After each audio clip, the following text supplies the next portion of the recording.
سيدنا مولانا محمد আরবের বুকে মক্কার উপরে আরবের বুকে মক্কার উপরে যেথায় মা আমিনার ঘর খোদার করুণা কাউসার হয়ে ঝরিছে বারংবার আল্লাহুম্মা সাল্লি আলা সাইয়্যিদিনা মাওলানা মুহাম্মদ ওয়া আলা আলি সাইয়্যিদিনা মাওলানা মুহাম্মদ। একটু কালেমা শরীফ জিকির করেন লা ইলাহা ইল্লাল্লাহ লা ইলাহা ইল্লাল্লাহ লা ইলাহা ইল্লাল্লাহ লা ইলাহা ইল্লাল্লাহ মুহাম্মাদুর রাসূলুল্লাহ হাসবি রাব্বি জাল্লাল্লাহ মা ফি কলবি গায়রুল্লাহ হাসবি রাব্বি জাল্লাল্লাহ মা ফি কলবি গায়রুল্লাহ নূর মুহাম্মদ সাল্লাল্লাহ হক লা ইলাহা ইল্লাল্লাহ। খুব সুন্দর হচ্ছে, পড়ো বাবা, সবাই পড়ো। লা ইলাহা ইল্লাল্লাহ লা ইলাহা ইল্লাল্লাহ মুহাম্মাদুর রাসূলুল্লাহ। এই কলেমা কখন হবে? বিচার যখন শুরু হবে। যদি কলেমা শরীফ পড়ার মতো পড়া হয় না, তবে বিচার শুরু হবে ইনশাআল্লাহ। কলেমা আমার আপনার সঙ্গের সাথী হয়ে যাবে। তাই কবি কত সুন্দর করে বলছেন, এই কলেমা কখন হবে? বিচার যখন শুরু হবে, নেকির পাল্লা ভারী হবে, যদি হয় কবুল। লা ইলাহা ইল্লাল্লাহ লা ইলাহা ইল্লাল্লাহ লা ইলাহা ইল্লাল্লাহ মুহাম্মাদুর রাসূলুল্লাহ। قال الله تعالى في كلامه المجيد والفرقان الحميد كل نفس ذائقة الموت ثم علينا ترجعون. وقال الله تعالى في كلامه المجيد وفي الفرقان الحميد وما خلقت الجن والإنس إلا ليعبدون. وقال النبي صلى الله عليه وسلم من أحب سنتي فقد أحبني ومن أحبني كان معي في الجنة. মুআজ্জাজ মুকাররম মহাসম্মানিত উলামায়ে কেরাম, সম্মুখে উপস্থিত দিনদার পরেজগার মুত্তাকিন আল্লাহ ভাই বাবাজি আমার, পর্দার আড়ালে ধার্মিকা মায়েরা, বোনেরা, বেটিরা, আল্লাহ পাকের দরবারে লাখো কোটি শুকরিয়া আমরা সকলেই জ্ঞাপন করি যে মহান আল্লাহ পাক রব্বুল আলামিন আমাদের মতো কতকগুলি গুনাহগার বান্দা দিগকে অত্যন্ত ভালোবেসে বড় মহব্বত করেন। আজ পুত পবিত্র এই মাহফিলে বসবার মতো তৌফিক দান করেছেন। শুকরিয়া স্বরূপ সকলে একবার বলি আলহামদুলিল্লাহ। কচ্ছে জোরে বল আলহামদুলিল্লাহ। তাহার পরে যে নবীকে সৃষ্টি না করলে পরে একুল কায়নাত কিছুই সৃষ্টি হতো না, যার ওসিলায় মহান আল্লাহ পাক রব্বুল আলামিন तमाम বিশ্বময়কে সৃষ্টি করেছেন। তিনি কে? তিনি হলেন আব্দুল্লাহর লাল মামিনার দুলাল মুফাখিরে মাওজুদাত সাইয়্যিদুল মুরসালিন ওয়া আরসালনাকা ইল্লা রাহমাতাল লিল আলামিনের পাক দরবারে বর্ষিত হোক লক্ষ কোটি দরুদ সালাম। সকলে মহব্বতের সঙ্গে উচ্চ আওয়াজে আরো একবার বলি সাল্লাল্লাহু আলাইহি ওয়াসাল্লাম। ভাই আমার, নিশ্চিত আপনারা বুঝতে পারছেন আমার কণ্ঠস্বর শুনে আমি আপনাদের মসজিদের অযোগ্য একজন খাদেম।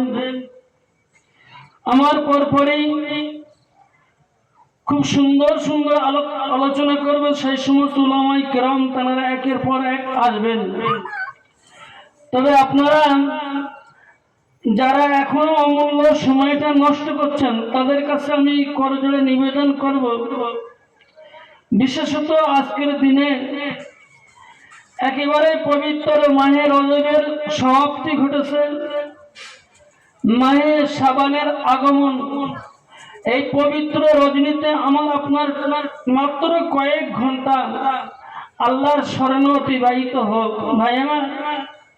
কারণ আল্লাহ পাক রব্বুল আলামিন আমাকে আপনাকে খামাখা এই পৃথিবীর জমিনে পাঠাননি কেবলমাত্র তার ইবাদত বন্দেগী করবার জন্য।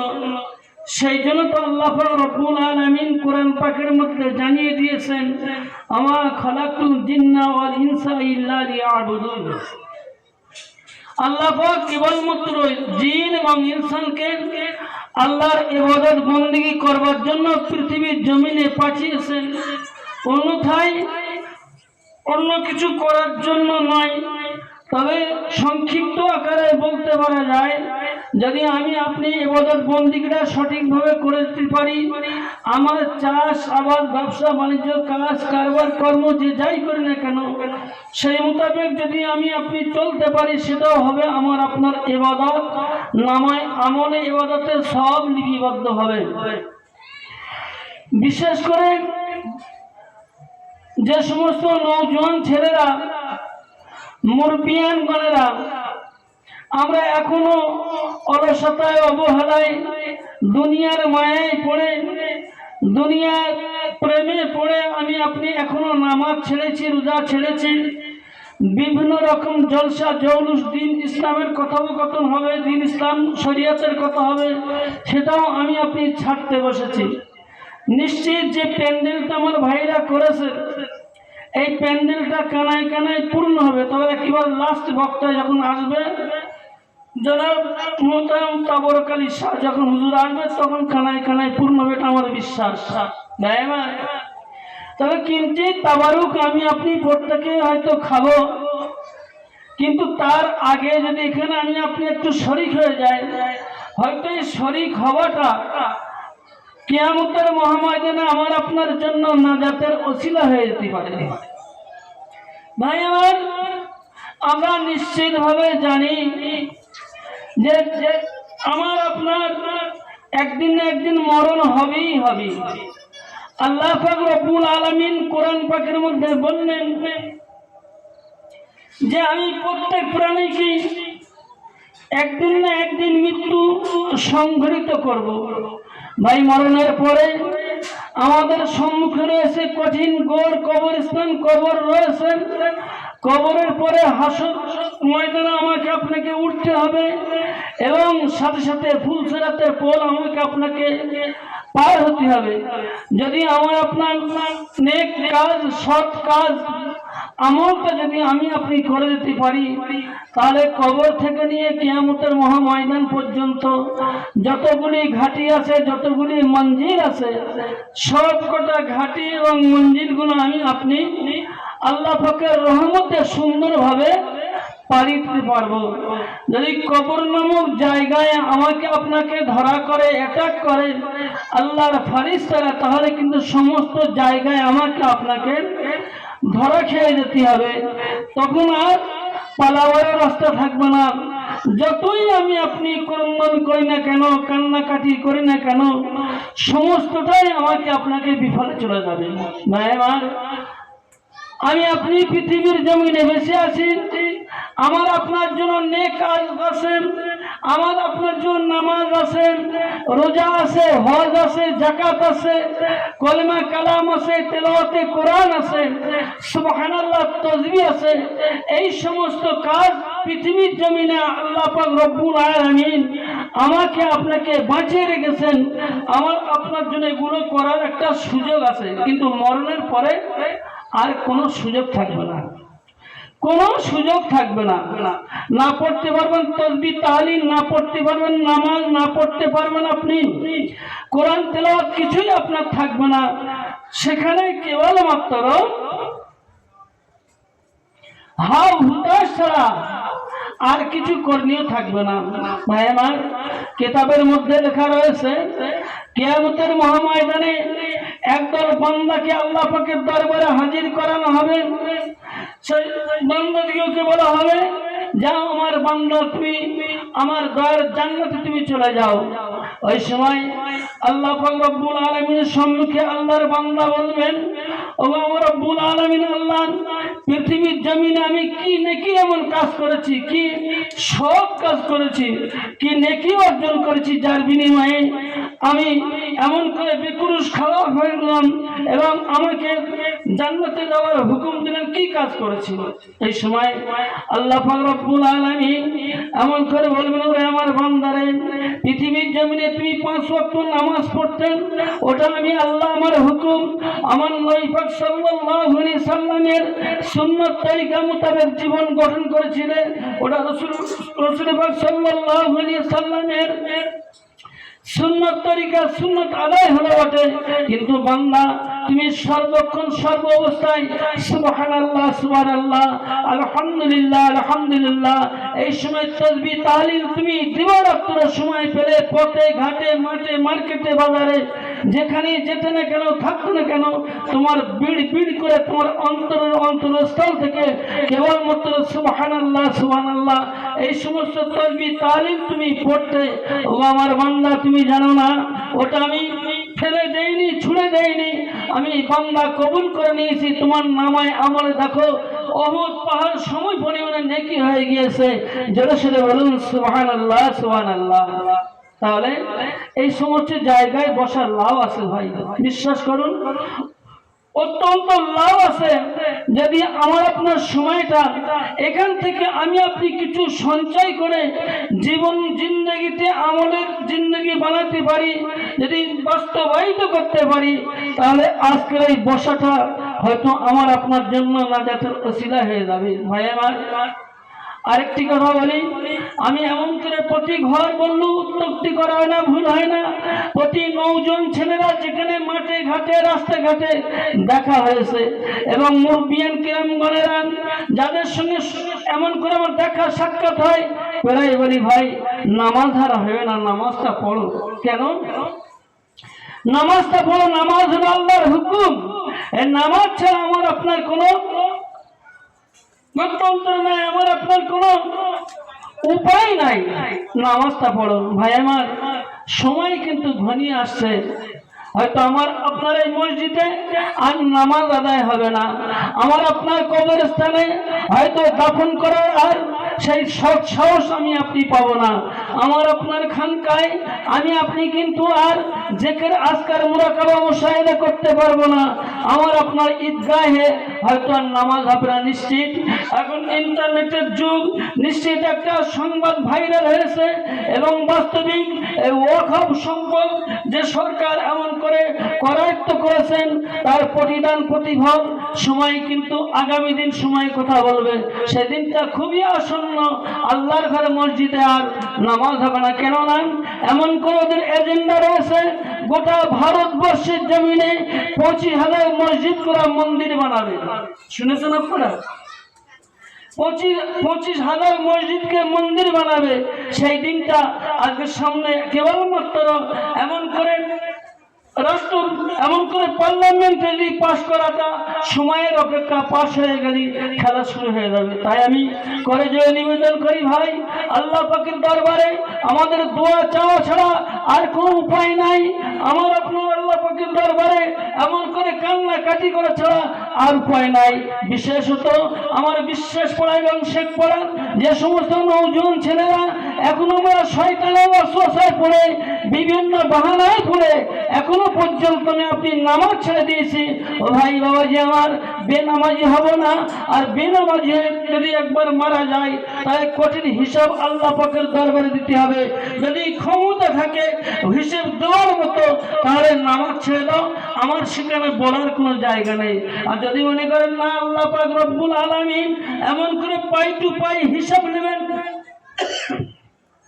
তাহলে আমাকে আপনাকে আসতে হবে আল্লাহর ঘর মসজিদে, আমাকে আপনাকে আসতে হবে এমন আল্লাহর স্মরণীয় মজলিসে, আমাকে আপনাকে আসতেই হবে জিকির আজকার মুরাকাবা মুশাহিদা হয় সেখানে আমাকে আপনাকে যেতেই হবে, অন্যথায় আপনি কিন্তু ধরা খেয়ে যাব। ভাই আমার, আজ পৃথিবীর জমিনে আমি অট্টালিকা বানিয়েছি, আমি ধনী ধনাঢ্য মানুষ, আমি দুনিয়াকে কেয়ার করি না। কে আছে আমার পরে বড় আমার ধনবান, কে আছে ক্ষমতাবান? কিন্তু আল্লাহ পাক কোরআন পাকের মধ্যে বলছেন বিসমিল্লাহির রহমানির রহিম, ইন্না বাতশা রাব্বিকা লাশাদীদ, নিশ্চয় আল্লাহ ধরা যখন সে যাবে সাংঘাতিক ধরা, সেদিন কিন্তু আপনি আর রেহাই পাবো না। ভাই আমার, আর সাথে সাথে প্যারা নবী হুজুর সাল্লাল্লাহু আলাইহি সাল্লামকে অন্তরের অন্তরস্থল থেকে ভালোবাসতে হবে, মহব্বত করতে হবে, অন্যথায় আমাকে আপনাকে আল্লাহকে ভালোবাসা হবে না। প্যারে হাজরিনে মজলিস, কেমন ভালোবাসা, কেমন মোহাব্বত করেছিলেন, কেমন ভালোবাসা বসেছিলেন আল্লাহর একজন ওলি, আল্লাহর ওলি যার নাম হযরত ওয়াইল করনী রাহমাতুল্লাহ আলাইহি, যার ঘরটা ছিল, যার বাড়িটা ছিল সুদূর শাম দেশে, আমার নবীকে এত প্যার করেছিল, আমার নবীকে এত মোহাব্বত করেছিল, আমার নবী দিন দুনিয়ার বাদশাহ হুজুর সাল্লাল্লাহু আলাইহি সাল্লাম এমন করে সুদূর শাম দেশের দিকে গায়ের জুব্বা মুবারকের এমন করে খুলে দিয়ে এমন করে হাওয়া খেতেন। আর প্যারা নবী হুজুর সাল্লাল্লাহু আলাইহি সাল্লাম তার সাহাবাদেরকে লক্ষ্য করে বলতেন, অনুচরদেরকে লক্ষ্য করে বলতেন, ও আমার সাহাবারা, ও আমার ভক্ত অনুরক্তরা, আমি সুদূর শাম দেশ থেকে একটা সুগন্ধি সুবাস আমি রাসূল পাক সাল্লাল্লাহু আলাইহি সাল্লাম আমি এমন করে আমার নাকে সুগন্ধি আমার কাছে আসতে লেগেছে। আল্লাহ রাসূলের সাহাবায়ে কিরামগণেরা জিজ্ঞাসা করেছিলেন, ইয়া রাসূলুল্লাহ, ইয়া হাবিবাল্লাহ হুজুর, কে সেই ব্যক্তি আপনি শাম দেশের দিকে লক্ষ্য করে এমন করে সুঘ্রাণ নিতে আসেন, এমন করে সুবাস নিতে আসেন, কে সেই ব্যক্তি? ওই সময় প্যারা নবী হুজুর সাল্লাল্লাহু আলাইহি সাল্লাম বলেছিলেন, বাবা সাহাবারা, তোমরা তো আমাকে বড্ড ভালোবাসো, বড় মহব্বত করো, প্যার করো, কিন্তু তার থেকে অধিক পরিমাণে ওই ওয়াইল করনী রাহমাতুল্লাহ আলাইহি আমাকে বড্ড ভালোবাসে, মহব্বত করেন, আমাকে বড্ড প্যার করেন। জোরে সোরে বলুন সুবহানাল্লাহ। কে সেই ওয়াইল? ভাই আজ আপনি তো 5 ওয়াক্ত নামাজ পড়ে ফেলেছি জুম্মায় 8 দিন, তাও সূরা কেরাত, তাশাহুদ, দরুদ ইব্রাহিম এবং মাসুরা ভুলে ভরা, যার কোনো ইয়াদটা নেই। কিন্তু আমি মনে করছি যে আমার নামাজটা আল্লাহ পাকের দরবারে সেজদা দেওয়ার সঙ্গে সঙ্গে দিনান্দার কবুল হয়ে যাচ্ছে, তাই না ভাই? এরকম কিছু মানুষ বিভিন্ন সমাজে থাকে। ভাই হযরত ওয়াইল করনী রাহমাতুল্লাহ আলাইহি তিনি আল্লাহ রাসূলকে কেমন ভালোবেসেছিলেন। ভাই আমার, প্যারা নবী হুজুর সাল্লাল্লাহু আলাইহি সাল্লামের যখন দন্দন মুবারক শহীদ হয়েছিল, এমন করে চারখানা দন্দন মুবারক শহীদ হওয়ার পরে হযরত ওয়াইল করনী রাহমাতুল্লাহ আলাইহি তার কর্ণগোচর হয়েছিল, সংবাদ পেয়েছিলেন। প্যারা নবী হুজুর সাল্লাল্লাহু আলাইহি সাল্লামের দাঁত মুবারক এমন করে ভেঙে দিয়েছে বেঈমান বেদিন কাফেররা। তাই হযরত ওয়াইল করনী রাহমাতুল্লাহ আলাইহি বলতে লাগলেন যে হায় হায়, যে নবীকে সৃষ্টি না করলে পরে এ কুল কায়নাত কিছু সৃষ্টি হতো না, যার ওসিলায় আকাশ বাতাস এবং আসমান জমিন চন্দ্র সূর্য পাহাড় পর্বত নদ নদী সৃষ্টি হয়েছেন সেই নবীকে নন্দন মুবারক শহীদ করে দিয়েছেন বেঈমান বেদিন কাফেরেরা। আমি ওয়াইজ আমার মুখে দাঁত থাকাটা ঠিক বেমানানসই। কত বুঝলেন ভাই? এগুলো হয় মোহাব্বতের তাগিদে, তাই না ভাই? ভাই আমার হুজুর আমার এক এক করে 4খানা দাঁত ভাঙলেন।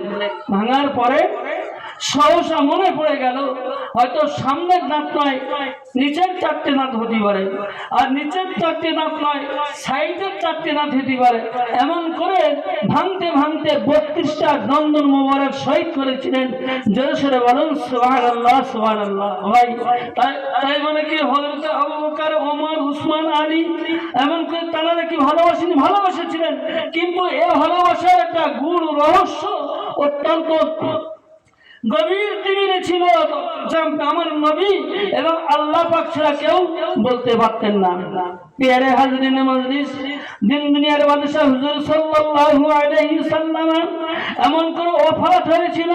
আমরা সকলেই জানি যে রবিউল আউয়াল শরীফের 12ই রবিউল আউয়াল শরীফের শবে সাদেকের সময় হুজুর পূর্ণ সাল্লাল্লাহু আলাইহি সাল্লামের ওফাত হয়ে গেল, ইন্তেকাল হয়ে গেল। ইন্তেকালের পূর্বে আমার আপনার নবী দো জাহানের বাদশা হুজুর সাল্লাল্লাহু আলাইহি সাল্লাম হযরত ওমর এবং আলীকে লক্ষ্য করে বলেছিলেন, বাবা আলী এবং ওমর, আমার ওফাতের পরে সুদূর শাম দেশে আমার একজন পাগল উম্মত আছে, ভক্ত আছে, আমার জুব্বা আমার পাগড়ি তাকে তোমরা প্রদান করবে। জোরে সোরে বলুন সুবহানাল্লাহ সুবহানাল্লাহ। ভাই আমার প্যারা নবী হুজুর সাল্লাল্লাহু আলাইহি সাল্লাম সোমবার দিন ইন্তেকাল করেছিলেন। বুধবারে জানাজার নামাজ সমাপ্ত হয়েছিল। জানাজার নামাজ যখন সমাপ্ত হয়ে গেল, প্যারা নবী হুজুর সাল্লাল্লাহু আলাইহি সাল্লামের ওসিয়ত অনুযায়ী হযরত আলী এবং হযরত ওমর জুব্বাখানা নিয়ে সুদূর শাম দেশের দিকে চলা শুরু করেছেন, হাঁটা শুরু করে দিয়েছেন। ভাই আমার, বাপজান আমার, এমন সময় দেখতে পাওয়া যায় শাম দেশে যখন পৌঁছে গেলেন প্যারা নবী প্রাণ প্রিয় সাহাবারা এমন করে প্রতিমধ্যে জিজ্ঞাসা করতে লাগলেন, ও শাম দেশের মানুষেরা, ও শাম দেশের মানুষরা, তোমরা কি বলতে পারো আল্লাহর একজন প্রেমিক বান্দা, আল্লাহর একজন মাহবুব বান্দা যার নাম হযরত আইল করনি রাহমাতুল্লাহ আলাইহি, এমন ব্যক্তির নাম কি তোমাদের জানা আছে? তারা বলল না না। আরো কিছুটা দূরে চলে গেল। যাওয়ার পরে আবার প্রতিমধ্যেই পথিক দিওকে জিজ্ঞাসা করলেন, ও পথিকরা, তোমরা কি বলতে পারবে বাবা? এমন করে ওয়াইল করনি রাহমাতুল্লাহ আলাইহি, এমন এই ব্যক্তিকে তোমরা কি জানো, তোমরা কি চেনো? বলে আমরা জানি না, আমরা জানি না। আরো অনেকটা দূর চলতে লাগলেন। যেতে যেতে যেতে যেতে একজন ব্যক্তিকে জিজ্ঞাসা করলেন, ফারুকে আজম হযরত ওমর রাদিয়াল্লাহু তাআলা আনহু এমন করে জিজ্ঞাসা করলেন, গো পথের পথিক, ও আল্লাহর বান্দা হযরত আইল করনি রাহমাতুল্লাহ আলাইহি, এই নামের কোন ব্যক্তি কি আপনি কি চেনেন? ওই সময় এই ব্যক্তি বলেছিলেন, না না, আমি আইল করনি রাহমাতুল্লাহ আলাইহি এমনি নামের কোন ব্যক্তিকে চিনি না। তবে একজন ব্যক্তিকে আমি চিনি যার নাম হলো ওয়াইজ পাগল। পাগল নাম ওয়াইজ পাগল। ভাই আমার, বলে সে সকালবেলা জঙ্গলের ধারে পাহাড়ের ধারে যে বসে এবং উট দুম্বা ভেড়া এমন করে চড়ায়, চড়ে আবার সন্ধ্যার সময় ঘরে ফিরে আসে। দেখতে পাওয়া যায় লোক যখন হাসে, অন্যান্য মানুষেরা যখন হাসে সেই ব্যক্তি তখন কাঁদে, আর হুজুর তারা যখন কাঁদে হুজুর তখন হাসে। এমন পাগল ব্যক্তিকে আমাদের জানা আছে। ভাই আমার প্যারা, ভাই আমার, ওই সময়তে প্যারা নবী হুজুর সাল্লাল্লাহু আলাইহি সাল্লামের প্রাণ প্রিয় সাহাবা এমন করে ওই ব্যক্তির কথা মতো ওই পাহাড়ের দিকে জঙ্গলের দিকে যেতে লাগলেন। যেতে যেতে দেখতে পাওয়া গেল একজন ব্যক্তি তার কাছে অনেকগুলো উট ভেড়া দুম্বা বকরি এমন করে মাঠে চড়িয়ে চড়িয়ে খায়, পাহাড়ের পাদদেশে পাহাড়ের নিচে এমন করে ঘুরে ফিরে খায়। আর আল্লাহর এই প্রেমিক বান্দা আল্লাহর নামাজে তিনি দাঁড়িয়ে গেছেন, নামাজে দাঁড়িয়ে গিয়েছেন, এমন অবস্থায় দেখতে পাওয়া গেল এমন করে 4 রাকাত নামাজ পড়লেন, আরো 4 রাকাত নামাজ পড়লেন, নামাজ থেকে ফারেগ হলেন। ফারেগ হওয়ার সঙ্গে সঙ্গে প্যারা নবীর প্রাণ প্রিয় সাহাবা ইকরামগণেরা সালাম দেওয়ার আগে হযরত আইন করনি রাহমাতুল্লাহ আলাইহি আগন্তুক দিগকে লক্ষ্য করে সালাম দিলেন, আসসালামু আলাইকুম, আসসালামু আলাইকুম ওয়া আলাইকুম সালাম। এমন করে সালাম আদান প্রদান হয়ে গেল। ফারুক আজম হযরত ওমর রাদিয়াল্লাহু তাআলা আনহু সালামের জবাব দিলেন, হযরত আলী রাদিয়াল্লাহু তাআলা আনহু সালামের জবাব দিলেন। জবাব দেওয়ার সঙ্গে সঙ্গে ওয়াইস করনি রাহমাতুল্লাহ আলাইহিকে লক্ষ্য করে বললেন, ও ভাই ওয়াইস, আপনার নাম কি? ওয়াইস বলেন, না আমার নাম ওয়াইস নাম। সর্বাস বলে, আমি আল্লাহর গোলাম, আল্লাহর বান্দা। ওমর রাদিয়াল্লাহু তাআলা আনহু হুজুর বললেন, আমি আল্লাহর বান্দা, কিন্তু আপনার পরিচিত নামটা আপনি একবার বলেন। ওই সময় বলে ফেলেছিলেন, আমার নাম ওয়াইস করনি রাহমাতুল্লাহ আলাইহি, করণ দেশে আমি বসবাস করি, সেই জন্য করণী।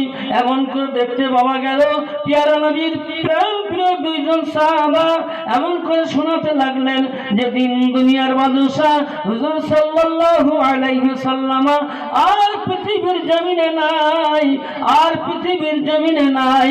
হুজুর ইন্তেকালের আগে, ওফাতের আগে আমাদিগকে ওসিয়ত করে গিয়েছিল, শাম দেশে ওয়াইস করনি রাহমাতুল্লাহ আলাইহি এমন একজন ব্যক্তি আছেন আমার বড় মহব্বত করে, আমাকে বড় প্যার করে, আমাকে অত্যন্ত ভালোবাসে, আমার জুব্বা আমার পাগড়ি এমন করে ওই ওয়াইস করনি রাহমাতুল্লাহ আলাইহি হুজুরকে তোমরা দিয়ে আসবে। ভাইমার যথাসময়ে জিজ্ঞাসা করেছিলেন, ভাই সমস্ত কিছু তো আপনাকে দেব, তো আপনি বলুন কি আমলের বিনিময়ে হুজুর সাল্লাল্লাহু আলাইহি সাল্লামের আমরা হাজার হাজার সাহাবা ইকরাম ছিলাম, আমাদেরকে দেওয়ার কথা বললেন না। আপনি পৃথিবীর জমিনে কি এমন আমল করেছেন যার বিনিময়ে হুজুরের পাগড়ি এবং জুব্বা আপনি পেয়েছেন? কি আমল করেছেন ভাই আমার?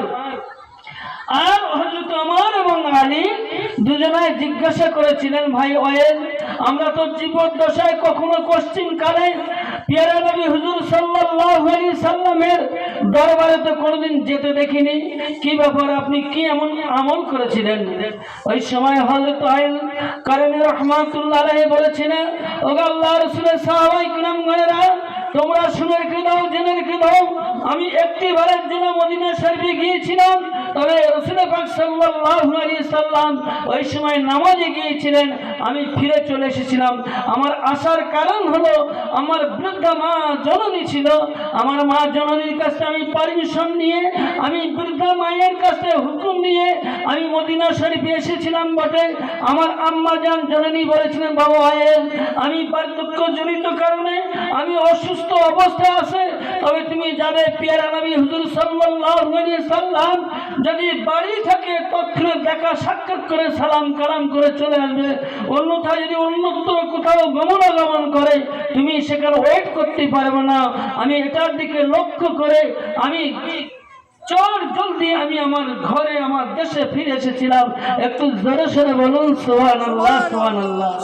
ভাই বর্তমান যুগে মা বাবার খেদমত আছে বলে মনে হয় ভাই, হ্যাঁ মা বাবার খেদমত আছে, মা বাপ কিছু বোঝে না, তাই না?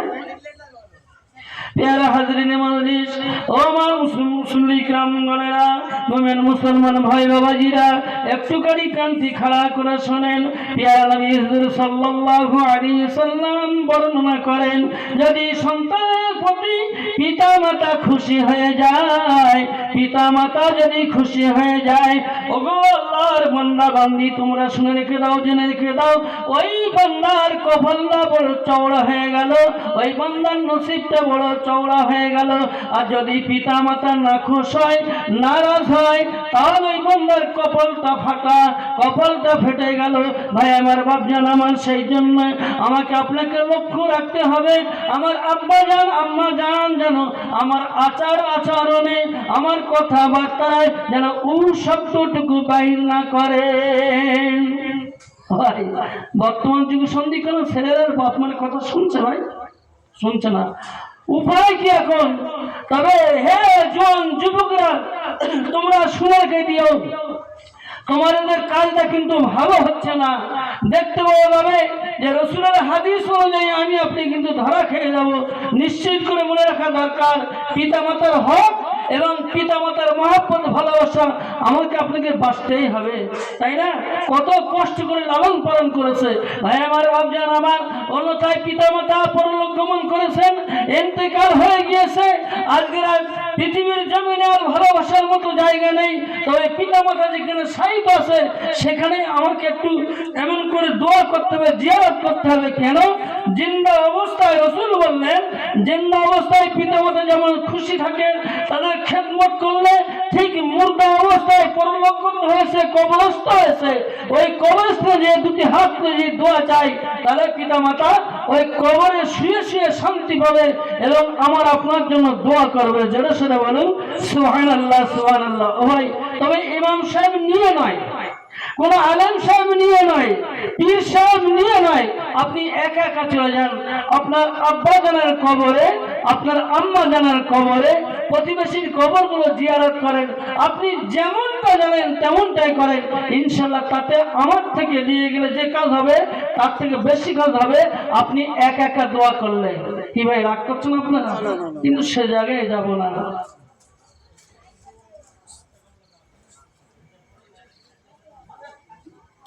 ভাই সময় আমার শেষ হয়ে গিয়েছে। ইনশাল্লাহ আমার ভাই বন্ধু হাফেজ মাওলানা আরিফুল্লাহ হুজুর এসেছেন। যে সমস্ত ভাই বাবাজি এখনো এখানে সেখানে আছেন, বাড়িতে আছেন, আমি করজোড়ে নিবেদন করবো ভাই, আপনারা প্রত্যেকেই তাড়াতাড়ি করে চলে আসুন, চলে আসুন তাড়াতাড়ি করে। আমার আপনার যদি আগমন বার্তা ঘটে এখানে, আমার আপনার পদার্পণ যদি এখানে ঘটে, আমি পূর্বেই বলেছি না, হয়তো এই বসাটা শোনাটা আমার আপনার জন্য নাজাতের রসিনা হয়ে যাবে। যে সমস্ত ভাই বাবাজি এখনো শয়তানের ওয়াসওয়াসায় পড়ে, দুনিয়ার মায়ায় পড়ে, এমন করে দুনিয়ার প্রেমে পড়ে, শয়তানের ফেরে পড়ে, ব্যবসা তেজারাতির ফেরে পড়ে এখনো মসজিদ মুখ হচ্ছে না, আমি তাদের কাছে করে নিবেদন করব, আল্লাহর ঘর মসজিদের দিকে আসুন। ভাই আমার একজন ব্যক্তি বলেছিলেন, বান্দা তুমি মনে রেখে দিও, তুমি গুনাহ করতে করতে যদি ক্লান্ত হয়ে যাও, আছে না ক্লান্তর কাজ, ভাই আমি পাবজি খেলবো, আমি ফুটবল খেলবো, আমি ক্যারাম বোর্ড খেলবো, আমি জুয়া খেলবো, বিভিন্ন খেলতে খেলতে সমস্ত পাপের কাজ। তাই তিনি বললেন যে পাপ করতে করতে যদি তুমি ক্লান্ত হয়ে যাও, ওগো আল্লাহর বান্দা, আল্লাহর ঘর মসজিদে এসো, আল্লাহর নামাজটা তুমি আদায় করো, আল্লাহর রহমত বান্দাদের দিতে দিতে আমার আল্লাহ পাক কখনো ক্লান্ত হয় না। জোরে সোরে বলুন সুবহানাল্লাহ সুবহানাল্লাহ। কত বড় নেমক হারাম, কত বড় কপাল ফাটা, না হলে মসজিদ ত্যাগ করে, হ্যাঁ আল্লাহর ঘর মসজিদকেও ত্যাগ করে। নামাজ বাড়ি ইনশাআল্লাহ পড়ার অসুবিধা নেই, তবে সপ্তাহে একদিন যে যেতে হয়। কিন্তু মহল্লাবাসী তাদের কত বড় কপাল ফাটা যে নামাজ মনে হয় এই দেশের প্রধানমন্ত্রী হুকুম করেছে যে নামাজ পড়তে হবে। আমাদের পশ্চিমবঙ্গের মুখ্যমন্ত্রীর হুকুম না স্বয়ং আহকামুল হাকিমিন আল্লাহ পাকের হুকুম? কোনটা ভাই? আল্লাহর হুকুম না? তাহলে আল্লাহর হুকুমকে তুমি বুড়ো আঙুল দেখে এমন করে ঘরে বসে থাকবা আর তুমি মনে করছো মরে গেলে জান্নাত যাবো, তাই না? জান্নাত আমার আপনার মামুর বাড়ি মনে হয়, তাই তো নাকি?